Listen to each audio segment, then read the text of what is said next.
Hello everyone, this is me Sadia here and I'm back with another reading जो कि होगी उन लोगों के लिए जो जानना चाह रहे हैं कि आपका जो करंट पर्सन है वो आपके बारे में क्या सोच रहा है। तो लेट्स फाइंड आउट जो भी आपका स्पेसिफिक समवन है जिसके साथ आप डील कर रहे हो, लेट्स सी कि उसकी करंट एनर्जीज क्या हैं टुवर्ड्स यू। रीडिंग शुरू करने से पहले रिमाइंड करवा दूं कि एक जनरल रीडिंग है। अगर आपको पर्सनलाइज रीडिंग लेनी है तो रीच आउट कर सकते हो, ईमेल आईडी डिस्क्रिप्शन बॉक्स में गिवन है।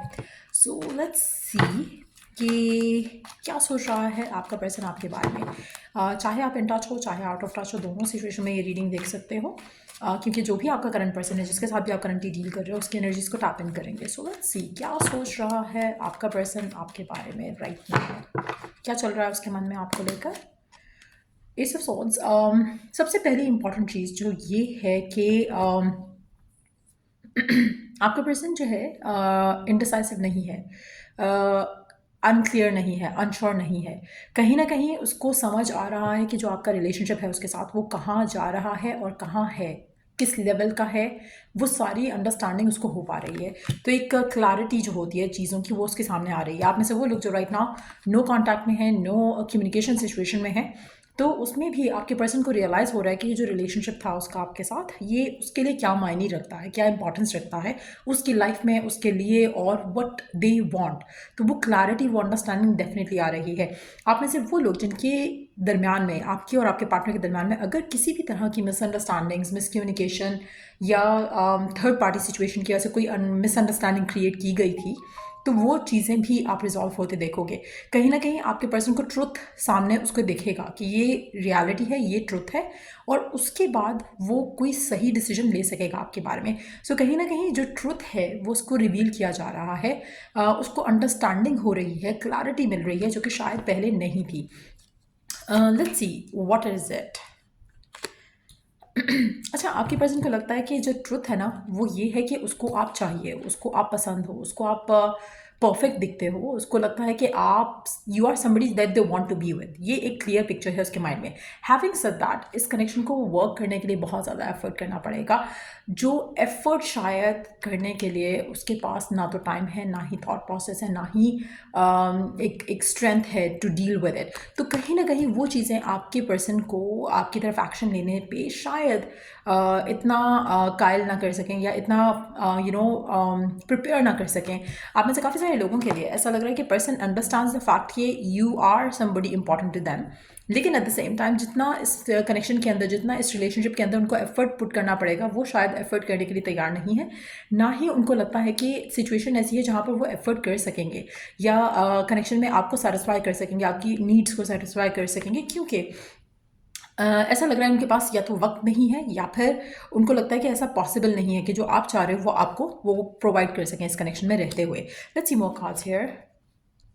अच्छा, उनकी इंटेंशन ज़रूर रहेगी कि वो आपके साथ जो रिश्ता है उसको आगे लेकर जाएं, but at the same time ये जो इंटेंशन है उसकी, it's gonna require them a lot of strength and courage. Let's see और क्या चल रहा है उसके मन में आपको लेकर, इस कनेक्शन को लेकर।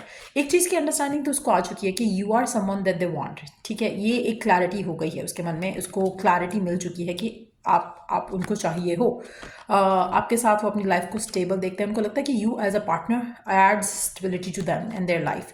तो कहीं ना कहीं एक वो मन के अंदर डिसीजन तो बना चुके हैं, लेकिन एट द सेम टाइम इसको आगे कैसे लेके जाना है उसकी क्लैरिटी, उसकी अंडरस्टैंडिंग उनको नहीं आ रही है।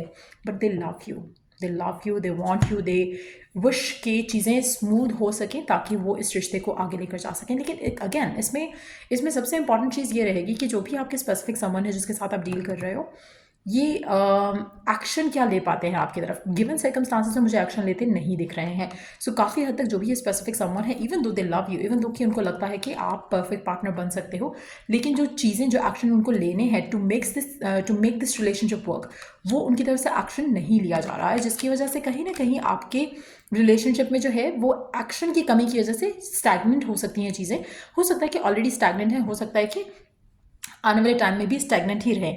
अब मैं सब वो लोग जो राइट नाउ नो कॉन्टैक्ट की सिचुएशन में आपके पर्सन रियलाइज कर रहे हैं कि you mean a lot to them, but at the same time जिस भी रीज़न की वजह से ब्रेकअप हुआ था, जिस भी रीज़न की वजह से नो कॉन्टैक्ट हुआ था, वो इशू स्टिल एग्जिस्ट करता है and will continue to be there. वाह मेरे बाल कर्ली हो गए बहुत ज़्यादा।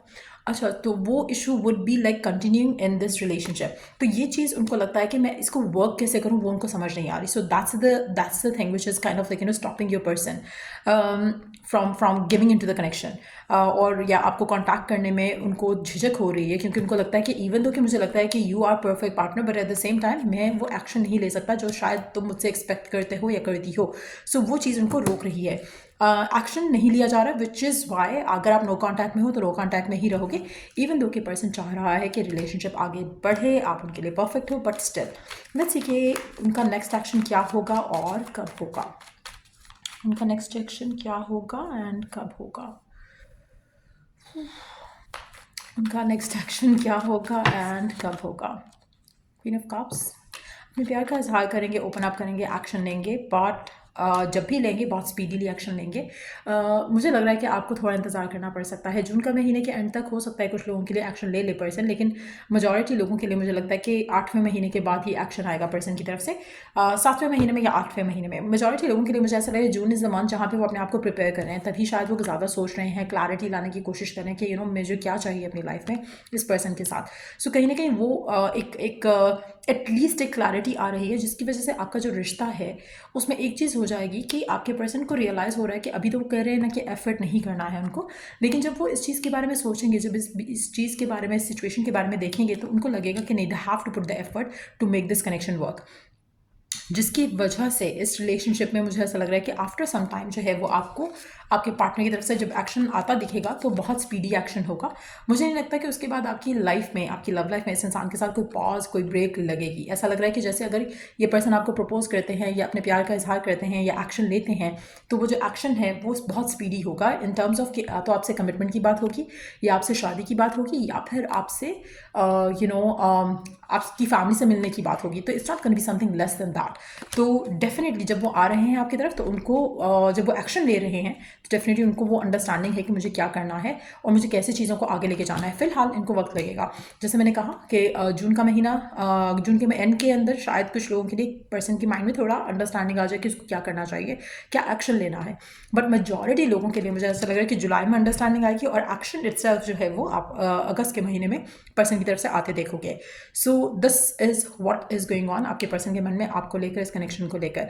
द गुड थिंग इज कि कोई एटलीस्ट अंडरस्टैंडिंग, क्लैरिटी बनी है उसकी, और वो चाहता है कि रिश्ता जो है वो शादी की तरफ लीड करे, which is a good thing. But other than that action को अभी आपको थोड़ा पेशेंस के साथ चलना पड़ेगा, ताकि जो आप चाहते हो वो जल्द आ सके। अगर आप ज़्यादा हड़बड़ाहट क्रिएट करोगे पर्सन के लिए, ज़्यादा प्रेशराइज करने की कोशिश करोगे, या फिर ज़्यादा ऑब्सेसिवली इन चीज़ों के बारे में सोचोगे, तो रिश्ते में आपको और ज़्यादा स्टैग्नेशन दिखेगी। सो अवॉइड दैट। लेट्स सी कि मीनवाइल आपको क्या करना चाहिए। जर्नल, आपकी जो भी विश है, आपकी जो भी डिज़ायर है, उसको जर्नल करना शुरू करो। उससे क्या होगा कि दो चीज़ें होंगी। एक तो ये कि आप अपना थॉट प्रोसेस जो है पॉजिटिव चीज़ों के ऊपर रख सकोगे। दूसरा ये होगा कि आप अपने सबकॉन्शियस में you can think about the things that you are writing. जो आपकी डिज़ायर है, आप उसके बारे में ज़्यादा सोचोगे एज कम्पेयर टू जो आपके फियर्स हैं। So that is going to help. So meanwhile try doing journaling, अपनी विश से रिलेटेड, अपने पार्टनर से रिलेटेड, अगर आप करना चाहो तो। और ये है रीडिंग आप लोगों की। अगर आपको इस रीडिंग से हेल्प मिला है, गाइडेंस मिला है, तो लाइक, शेयर, सब्सक्राइब ज़रूर करो। और अगर कोई टॉपिक है सजेशन के लिए तो कमेंट सेक्शन में दे सकते हो। और अगर पर्सनलाइज रीडिंग लेनी है तो रीच आउट कर सकते हो। ईमेल आईडी डिस्क्रिप्शन बॉक्स में है। कुछ मैनिफेस्ट करना चाहते हो तो उसके लिए एफर्मेशंस परचेज कर सकते हो। अगेन सारी डिस्क्रिप्शन बॉक्स में डिटेल्स मेंशन है। So till I do the next read, आप लोगों के लिए टेक केयर एंड बाय।